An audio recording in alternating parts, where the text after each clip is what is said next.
అయా తండ్రి చెంది నిమిత్తమే తండ్రి కూటమి ఏర్పరచబడి ఉందో తండ్రి జ్ఞాపకం చేసుకోండి ప్రభా. మీకు స్తోత్రాలు వందనాలు తండ్రి. అయా ప్రభా అప్పుడే బర్త్డే కనుక ప్రభా తండ్రి జీవించి ఆశీర్వదించండి ప్రభా తండ్రి. మీకు వందనాలు స్తోత్రాలు ప్రభా.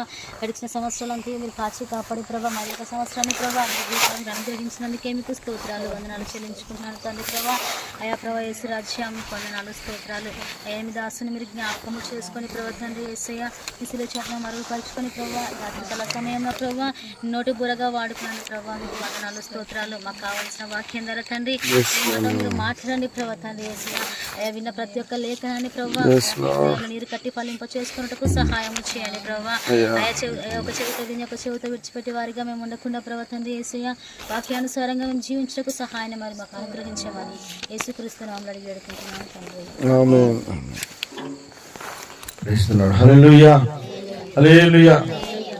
ప్రభునందు ప్రియరా మీ అందరికీ కూడా శుభాభివందనాలు తెలియజేస్తా ఉన్నాను. ప్రత్యేకించి ఈ రాత్రి వేళ మన ప్రియులు రత్నరాజు గారు అలాగే ఏం పేరమ్మా స్వర్ణ గారిని ప్రేమించి వారికి ఇచ్చినటువంటి బాబు వివేక్ని బట్టి దేవునికి మహిమ కలుగును గాక. హల్లెలూయా హల్లెలూయా. దేవుడు తన కృపలో ఆ బాబుని కాపాడి భద్రపరిచి ఎన్ని సంవత్సరాలమ్మా 4 సంవత్సరాలు దేవుడు తన రెక్కల చాటును భద్రపరిచి తల్లి గర్భంలో రూపింపబడక మునిపే ఎరిగినటువంటి దేవుడు ఆ బిడ్డను ఈ భూమి మీద ఇప్పటికి 4 సంవత్సరాలు తన రెక్కల చాటును భద్రపరిచి 5వ సంవత్సరం అడుగు పెట్టడానికి ఆయన ఇచ్చినటువంటి కృపయే కారణమయ్యింది గనుక పరిశుద్ధ గ్రంథంలో దేవుని మాట సెలవిస్తున్నటువంటి ఆలోచన ఏమిటంటే 105వ కీర్తన మొదటి వచనం. 105వ కీర్తన మొదటి వచనం. యెహోవాకు కృతజ్ఞతాస్తుతులు చెల్లించుడి, ఆయన నామమును ప్రకటన చేయుడి, జనములలో ఆయన కార్యములను తెలియజేయుడి. చాలండి. యెహోవాకు కృతజ్ఞతాస్తుతులు చెల్లించుడి అని దేవుని యొక్క వాక్యం సెలవిస్తా ఉంది. ఈ భూమి మీద మనిషి యొక్క మనుగడకు కారణం దేవుడే. ఎందుకనంటే మనల్ని మనం సృజించుకోలేం. మనం చాలా పనులు చేస్తాం మన జ్ఞానంతో, మన తెలివితోటి, మన దేవుడు ఇచ్చిన ఆలోచన బట్టి చాలా పనులు మనం చేయగలుగుతాం. కానీ కొన్ని మన వల్ల కాని పనులు కొన్ని ఉన్నాయి. ఆ కాని పనులు ఏవైతే ఉన్నాయో ఆ వాటన్నిటిని కూడా దేవుడే స్థిరపరిచాడు. దేవుని యొక్క హస్తాల చేత మానవునికి నిర్మాణం చేశాడు. దేవుని యొక్క ఊపిరిని మానవుని యొక్క నాసికారంధ్రంలో ఊది ఆ మనిషికి జీవాన్ని కలుగు చేసిన వాడు దేవుడై ఉన్నాడు. ఆది కాండంలో మానవుని యొక్క ప్రారంభమును మనం ఆలోచన చేస్తే మనిషి యొక్క మనుగడకు కారణమై ఉన్నటువంటి ఆ జీవాయువు ఏదైతే ఉందో ఆయన నాసికారంధ్రంలో దేవుడే ఊదాడు. ప్రారంభంలో ఆ ఊదినటువంటి ఆ జీవాయువు ఎప్పటి వరకు కొట్టకలాడుతుంది, అది ఎప్పటి వరకు కదిలించేటట్లుగా చేస్తుంది. ఈ భూమి మీద మనం ఎంత కాలం ఉంటామో ఈ దేవుడు ఇచ్చినటువంటి టైం పీరియడ్ ఎంతవరకు ఉందో అప్పటి వరకు కూడా దేవుడు ఆ ఆయుష్ అనుగ్రహించి నడిపించేవాడై ఉన్నాడు. కాబట్టి ఈ బాబు 4 సంవత్సరాలు క్షేమంగా ఉండగలిగాడు. దేవుడు తన రెక్కల చాటును భద్రపరిచినటువంటి ఆ గొప్ప కార్యం ఏదైతే ఉందో, ఎవరి దగ్గరైనా మనం ఏదైనా ఒక వస్తువు తీసుకున్నాం అనుకోండి, 1 కేజీ బియ్యం తీసుకున్నాం, లేదా అవతల వ్యక్తుల దగ్గర ఏదైనా మనకు అవసరమైనటువంటి ఒక వస్తువు తీసుకున్నాం, మన కాడ లేని దాన్ని ఎక్కడ తీసుకున్నాం, పక్కింటి వాళ్ళ దగ్గర తీసుకున్నాం. మన అవసరం తీర్చబడింది కాబట్టి పక్కన వాళ్ళకి ఏం చెప్తాం, థ్యాంక్స్ చెప్తావా లేదా? ఒక మనిషికి మనం థ్యాంక్స్ చెప్పడానికి ఏ విధంగా అయితే మన మనసు ఊరుకోదో అలాగే దేవుడి దగ్గర కూడా మనం థ్యాంక్స్ చెప్పాల్సిన కార్యాలు చాలా ఉన్నాయి. మన వల్ల కాని పనులు దేవుడు చేస్తాడు. మన వల్ల కాని పనులు దేవుడు చేస్తాడన్న విషయాన్ని మనం గ్రహించినట్లయితే తప్పక మనం థ్యాంక్స్ చెల్లిస్తాం. ఎందుకు రత్నరాజు గారికి ఇంత ప్రేరేపణ, ఇంత తపన, ఇంత ఆలోచన అని అంటే ఇది మా వల్ల అయిన పని కాదు. దేవుడు మా జీవితంలో కార్యం చేశాడు. దేవుడు మాకు కుమారుడిని అనుగ్రహించాడు. ఆ కుమారుడికి 4 సంవత్సరాలు తన రెక్కల చాటును భద్రపరిచాడు. ఇది మా వల్ల కాని పని, దేవుడే చేశాడు కనుక దేవునికి కృతజ్ఞత చెల్లించాలన్న తపనతోటి ఇప్పుడు కాదు 4 రోజుల క్రితమే సేవకులకు తెలియపరిచాడు. ఇట్లా బాబుది పుట్టినరోజు ఉంది, తప్పక ఆ రోజు కూడికి జరగాలని చెప్పారని. ఏదో చెప్పారులే, ఒక నిజమో ఉంటుంది అన్నట్టుగా ఉన్నాం, కానీ మరలా తిరిగి ఈ రోజు కూడా చెప్పి మరి పిలిచి ఈ కోడికను జరగడానికి కారణమైంది. దేవుని స్తోత్రం చెల్లిద్దాం. హల్లెలూయా. కాబట్టి దేవుని వాక్యం ఏమని సెలవిస్తా ఉందంటే, కృతజ్ఞతాస్తుతులు చెల్లించండి. ఎక్కడ చెల్లించాలట? జనములలో ఆయన కార్యములను తెలియజేయుడి. జనములలో తెలియజేయాలి. ఇప్పుడు మనం 10 మంది 15 మంది 20 మంది మనం కూడుకున్నాం. ఈ కార్యం మనందరికీ తెలియాలి. ఇది దేవుడు చేసిన కార్యం అని చెప్పన్న విషయాన్ని తెలియాలని దేవుడు కోరుకుంటున్నాడు. దేవుడు నచ్చిన పనిని మనం చేయాలి. ప్రతి విషయంలో కృతజ్ఞతాస్తుతులు చెల్లించుడి. అలాగూ చేయుట యేసుక్రీస్తు మీ విషయంలో దేవుని చిత్తమై ఉందట, దేవుని ఇష్టమై ఉంది. ఇదిగో మా జీవితంలో మా వల్ల కాని పని దేవుడు చేశాడు అన్న విషయాన్ని మనం అందరం కూడా అనేకుల మధ్యలో దేవునికి మహిమకరంగా కార్యాలను ప్రారంభించాలి.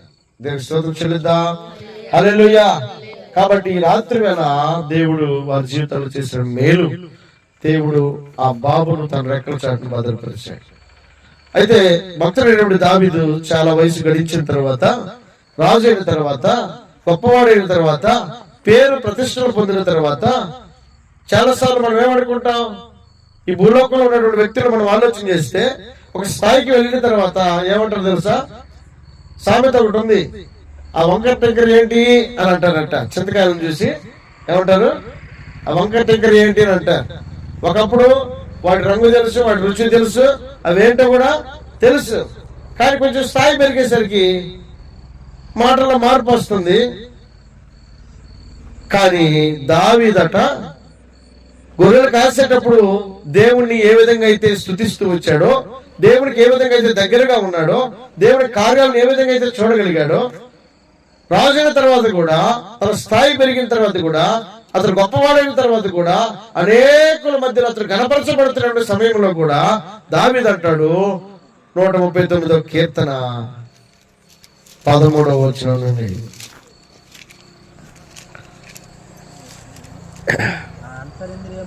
నా అంత్యరంధ్రములను నీవే కలుగు చేసితివి, నా తల్లి గర్భమందు నన్ను నిర్మించిన వాడవు నీవే, నీవు నన్ను కలుగు చేసిన విధము చూడగా భయమును ఆశ్చర్యమును నాకు పుట్టుచున్నవి. అందును బట్టి నేను అదండి ఏం చేస్తున్నాడట? కృతజ్ఞతాస్తుతులు చెల్లిస్తున్నాడట. కృతజ్ఞత అని అంటే ఏంటంటే తీసుకున్న దాన్ని గుర్తించుకుని మరలా తిరిగి థ్యాంక్స్ చెప్పడం. ఏదైతే మనం తీసుకున్నామో అది మన చేతుల్లో ఉన్నప్పుడు, అది మనం పొందుకున్నప్పుడు, అది మనం అనుభవించినప్పుడు తిరిగి చెల్లించే థ్యాంక్స్ ఏదైతే ఉందో అది మనిషి ఎప్పుడు కూడా మర్చిపోకూడదు. మనిషి ఎప్పుడు కూడా ఆ విషయాన్ని వెనకడుగు వేయకూడదు.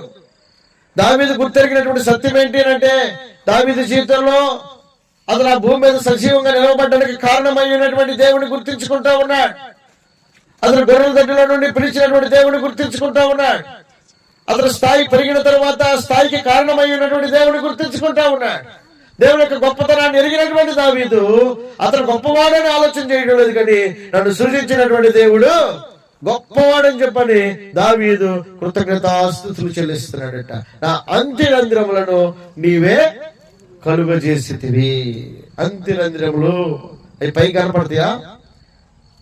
లోపల ఉన్న అవయవాలు పై కనపడలేదు కాబట్టి అవి లేవని అనుకోవడానికి ఏమన్నా ఆస్కారం ఉందా? అవి లోపల పనిచేస్తుంటేనే పైన మనం క్షేమంగా ఉండగలుగుతా ఉన్నాం. ఆ అంత్యరంధ్రములు కలుగు చేసింది ఎవరు? మనం చేయబెట్టి తయారు చేసి మన లోపల ఇలా ఇలా ఇలా పని చేయమని మనం ఏమన్నా చెప్తే పని చేస్తున్నాయా? అవయవ భాగాలు మన కళ్ళతో చూస్తున్నాం, కళ్ళతో నడుస్తా ఉన్నాం. లోపల ఎన్నో నరాలు, కండరాలు, రక్తనాళాలు ఎన్నో స్పందిస్తున్నాయి. అవన్నీ కూడా కలిసి పని చేస్తుంటేనే మనం నడవగలుగుతా ఉన్నాం, మాట్లాడగలుగుతా ఉన్నాం, చూడగలుగుతా ఉన్నాం, చూసిన దానికి మనసులో గ్రహించుకోగలుగుతా ఉన్నాం.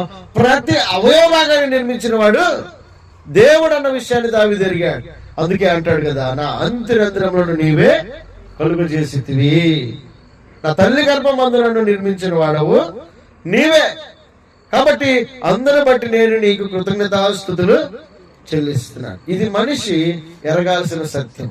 ఇదిగో చాలా మంది కొంచెం జ్ఞానం పెరిగేసరికి, కొంచెం బలం ఉండేసరికి, కొంచెం బలగం ఉండేసరికి, కొంచెం తెలివి ఉండేసరికి మనిషి రెచ్చిపోతా ఉంటాడు. తనకు నచ్చిందే, తనకు తెలిసిందే కరెక్ట్ అనుకుంటా ఉంటాడు. ఇది కాదు.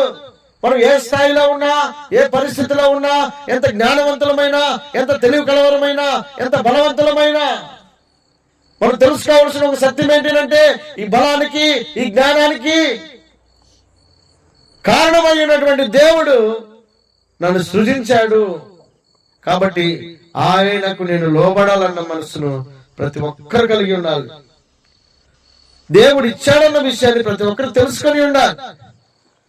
కాబట్టి దావీదు దేవునికి కృతజ్ఞత చెల్లిస్తున్నాడు. కారణం, దేవుడు దావీదును సృజించాడన్న విషయాన్ని గ్రహించాడు.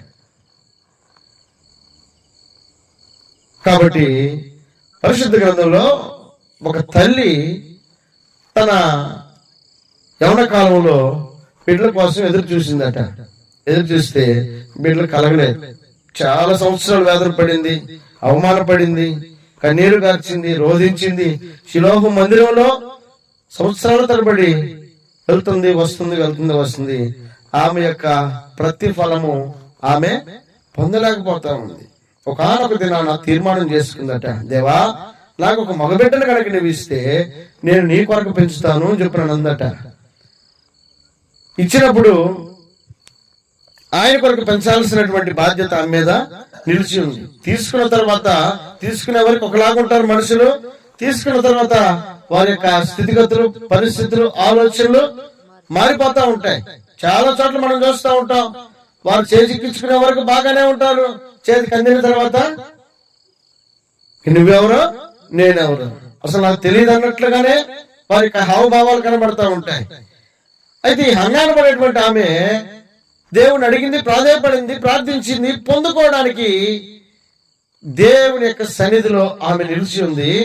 అయితే దేవుడు ఆమె యొక్క మాటను, తీర్మానమును గమనించి దేవుడు ఆమెకు సమూయేలు అనబడేటువంటి ఒక బిడ్డను దేవుడు అనుగ్రహించాడు. దేవుని స్తోత్రం చెల్లిద్దాం. హల్లెలూయా. అయితే పరిశుద్ధ గ్రంథంలో ఒక మాట ఉంది. మొదటి అధ్యాయము, మొదటి సమూయేలు గ్రంథంలో మొదటి అధ్యాయం 26వ వచనం. మొదటి సమూయేలు గ్రంథము మొదటి అధ్యాయము 26వ వచనం.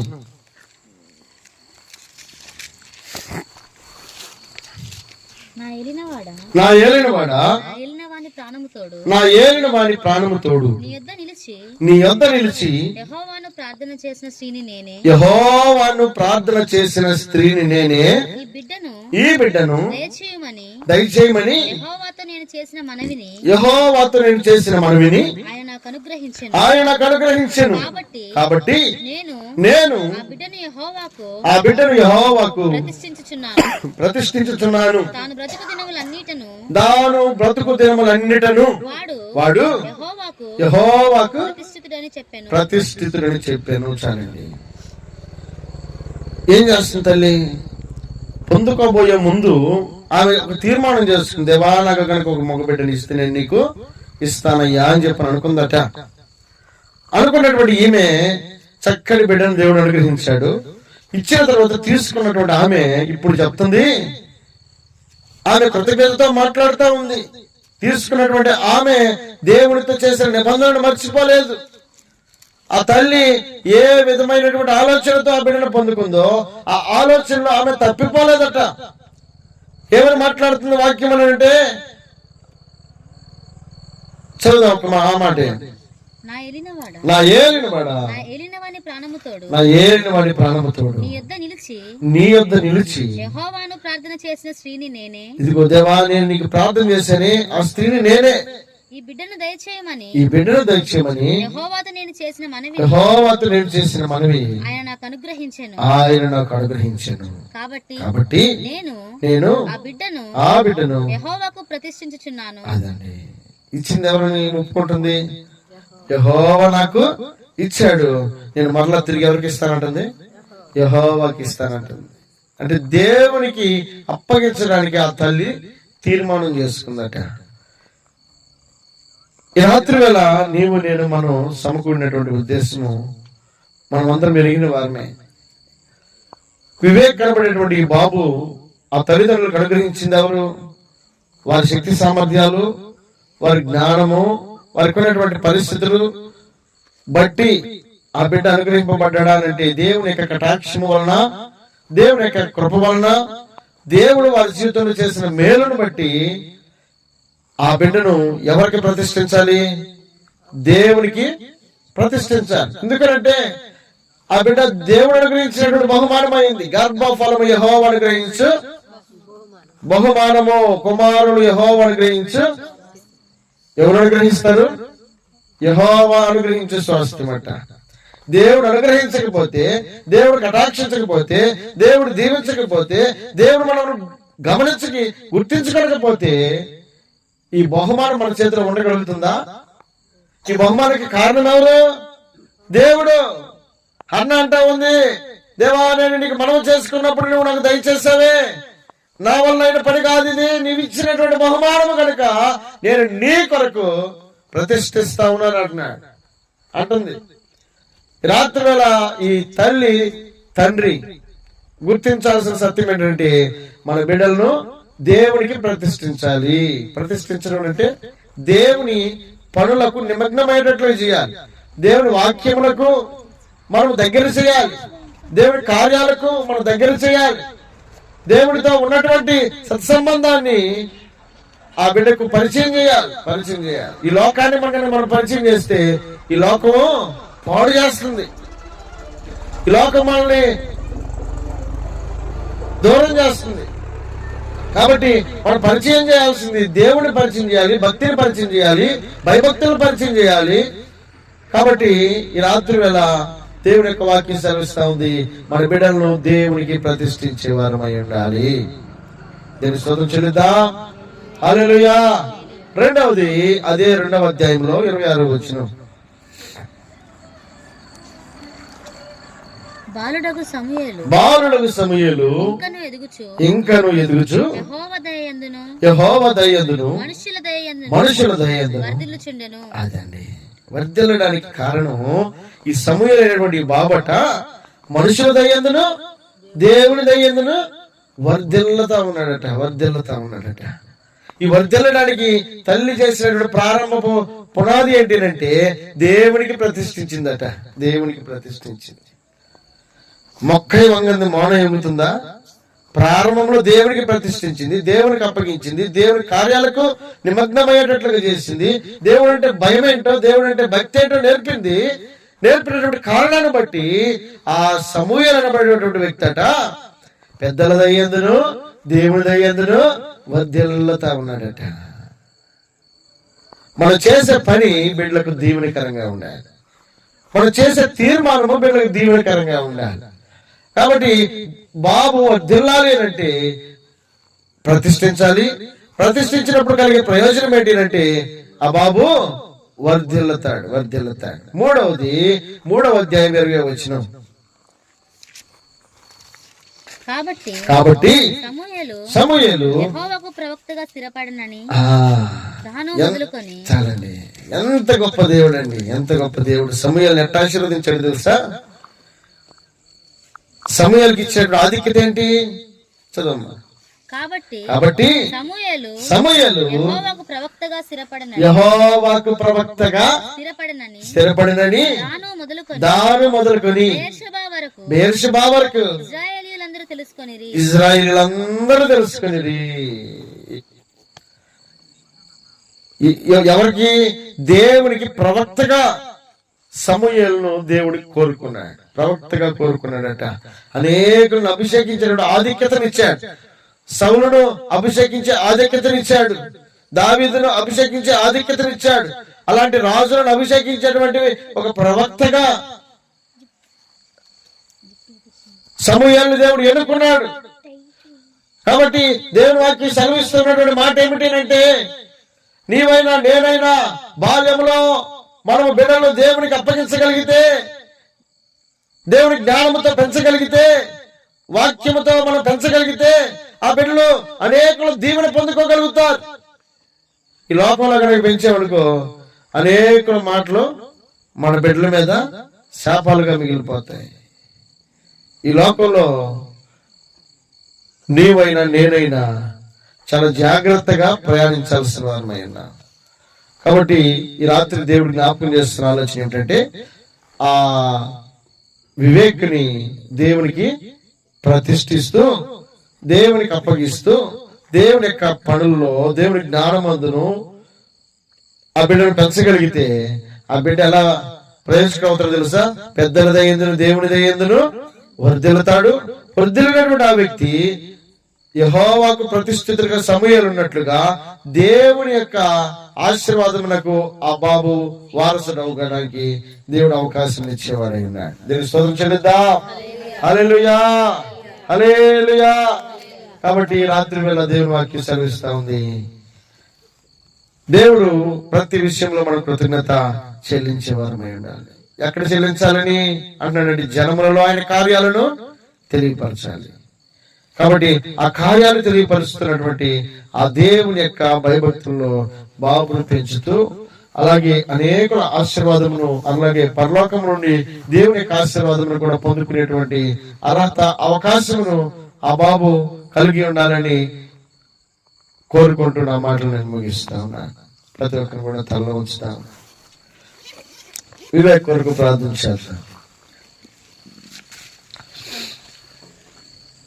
గరుడమైన తండ్రి, గొప్ప దేవ, సర్వశక్తిమంతుడా, సర్వాధికారిని కొందనాలు స్తోత్రాలు చెల్లిస్తూ ఉన్నా.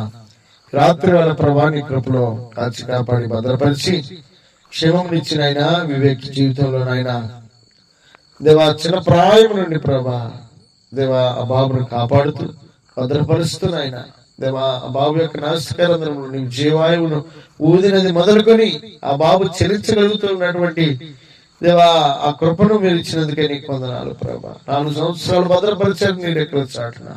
5వ సంవత్సరం అడుగు పెట్టబోతున్న శుభ సందర్భంలో దేవా నీ ఆశీర్వాదమును, నీ దీవెనను దేవా కావాలని కోరుకొని ప్రభా బిడ్డలు ఎంతో తపనపడి ఈ కొడుకుని ఏర్పాటు చేసి ఉండగా తండ్రి నీ చిత్తమును బిడ్డలు చేస్తూ ఉండగా జనములలో ఆయన కార్యములు తెలియజేయండి అని వాక్యానుసారముగా నీ బిడ్డలు తీసుకున్న తీర్మానమును ప్రభా మీరు స్థిరపరుస్తున్నాయినా ఈ రాత్రి వేళ జరిగించినటువంటి కొడుకుని బట్టి వందనాలు అయినా ఆ బాబును ఆయన సమూహులు వెళ్ళి ఆశీర్వదించమని వేడుకుంటూ ఉన్నా, దీవించమని వేడుకుంటూ ఉన్నాం ప్రభా.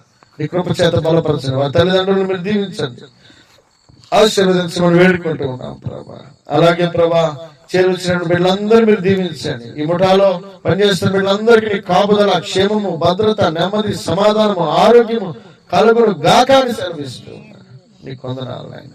నీ కృప చేత బలపరచండి ఆయన. ఈ రాత్రి వేళ ఈ మాటలన్నీ బిడ్డల హృదయాలను స్థిరపరిచి ఈ కార్యమును జరిగించుకొని బిడ్డలు ఆశీర్వాదమును దీవులను అనుగ్రహించి నడిపించమని వేడుకుంటూ ముందున్న కాలమంతయు నీ వాక్యం సెలవిస్తా ఉంది, నా వలన నీకు దీర్ఘాయువు కలుగును అని అంటూ ఉండగా దేవా నీవు మాత్రమే నైనా దేవ వివేక్నైనా ఆయుష్ను, ఆరోగ్యమును పొడిగించగలిగినటువంటి దేవుడు వై వీడికి తోడుగా ఉండి నడిపించమని వేడుకుంటూ యేసుక్రీస్తు పరిశుద్ధ నామంలో అడిగి వేడుకుంటూ ప్రార్థించి పొంది ఉన్నాం మా పరమ తండ్రి, ఆమేన్.